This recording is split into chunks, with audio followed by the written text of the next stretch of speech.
कि जनसंख्या नियंत्रण हो।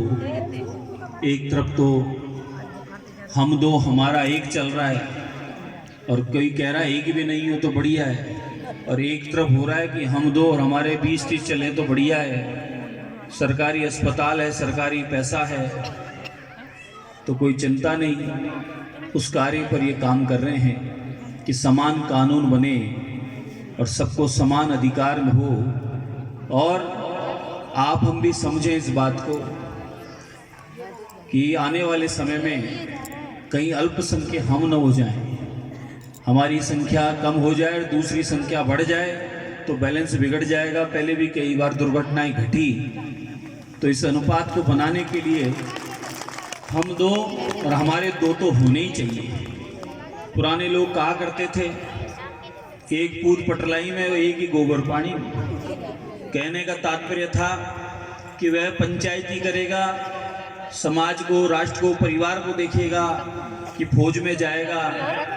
अब एक क्या क्या करेगा, इसलिए कम से कम दो तो हो। और ये ना सोचो कि सरकारी नौकरी नहीं मिलेगी। पुराने जमाने में सरकारी नौकरी थी कहाँ, तो भी बड़ा अच्छा जीवन चल रहा था, खूब आनंद थे, न एसी था, न कूलर था, गाड़ी न घोड़ा, फिर भी मौज थी। बीमारी का, डॉक्टरी का, कोर्ट कचहरी का खर्चा भी नहीं था। अब धन आ गया, समृद्धि आ गई, लेकिन सुख नहीं रहा। तो इसलिए ये मत विचार करो, परमात्मा पे विश्वास करो कि जिसने ये जन्म दिया है उसका भाग्य का लेखा भी परमात्मा ने लिखा होगा, और उस लेख के माध्यम से परमात्मा उसकी भी कोई अच्छी व्यवस्था करेगा।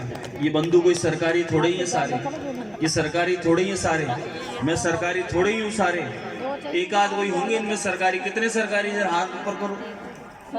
ये लो, सब प्राइवेट है। सरकारी आदमी के टेंशन और है, 20-30 हजार में महीना, उसमें क्या चलेगा काम। व्यापारी आदमी की मौज है, बाबा का उत्सव कराना है, कराओ, कोई चिंता नहीं, बाबा देगा।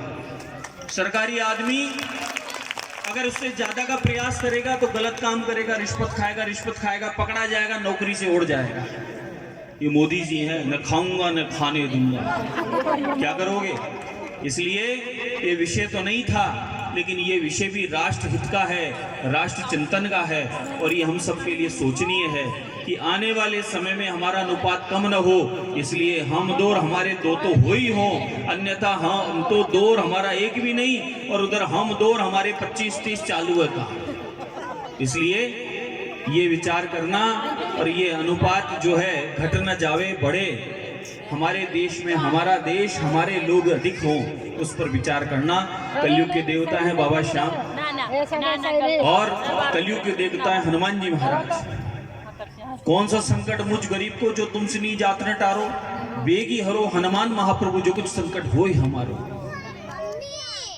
सकल मंगल मूल निकंदन, जड़ मूल से बीमारी समस्या को समाप्त करते हैं हनुमान जी महाराज। कलयुग के देवता हैं, इधर उधर मत भटको। ये ऐसे देवता हैं, तुरंत प्रार्थना करो, एप्लीकेशन दो और सुनवाई हो जाती है।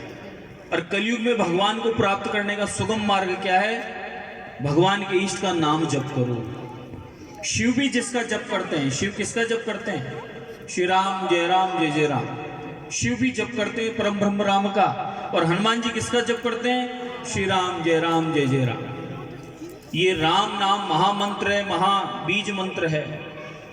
आप कलयुग के देवता को प्रसन्न करो, और अपनी कामना अगर रखते हो तो भगवान के नाम का कीर्तन करो, उनके नाम का जप करो, बस उसी से भगवान प्रसन्न होकर आपकी कामनाओं की पूर्ति करते हैं। इसलिए मंडल परिवार को साधुवाद है, जो इस क्षेत्र में धर्म की, अध्यात्म की, कीर्तन की, भक्ति की, भगवान की, अरदास की ये लो जगह रखी है, और यहाँ ऐसे सुंदर आयोजन करते हैं ताकि लोग जुड़े, भगवान का कीर्तन करें, और भगवान के इस शरण में बैठकर, शरणागति में बैठकर भगवान का जो भजन करते हैं, उन भजन करने वालों की भगवान कृपा सामूहिक रूप से जल्दी सुनते हैं। कितने लोग मिलकर प्रार्थना कर रहे हैं तो जल्दी से साइन करते हैं उसकी समस्या आपकी फाइल पर। इसलिए आप बड़भागी हैं, इस प्रताप नगर के आध्यात्मिक नगर में आप लोग निवास करते हैं, और ये मंडल परिवार निरंतर भगवान के उत्सवों के द्वारा आपको भगवान से जोड़ने का काम करते हैं। आप सबकी मैं मंगल कामनाएं भगवान के चरणों में करता हूँ। ठाकुर जी कृपा करें,